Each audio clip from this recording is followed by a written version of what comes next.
மகா மேன்மையும் அருமையான வாக்குத்தத்தங்கள் 58. உன்னதமானவரின் மறைவில் இருக்கிறவன் சர்வ வல்லவருடைய நிழலில் தங்குவான். சங்கீதம் 91:1.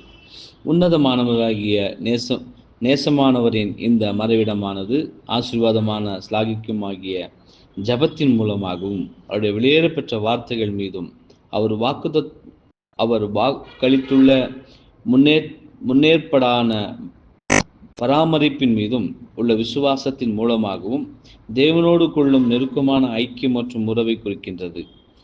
இந்த மறைவிடம் எத்தனை விலையேற பெற்றது! முழு உலகத்தையும் இப்பொழுது மேற்கொண்டிருக்கிற அமைதியின்மையின் மத்தியில் நாம் எத்தனை இளைப்பாறுதலையும் புத்துணர்வையும் பெற்றுள்ளோம். இங்கு உலகம் நமக்கு அளிக்க முடியாததும் எடுத்து போட முடியாததுமாகிய இளைப்பாறுதலையும் சமாதானத்தையும் வெளிச்சத்தையும் சந்தோஷத்தையும் நாம் கண்டடைகிறோம். நிழலான ஆசாரிப்பு கூடாரத்தை மூடியிருக்கும் மேகம் கர்த்தருடைய பிரசன்னத்தை பாதுகாப்பையும் அடையாளப்படுத்தும் காரியம் சர்வ வல்லவருடைய நிழலில் தங்குவான் என்பதற்கு நிழலாய் இருக்கின்றது என்பதே. ஆமென்.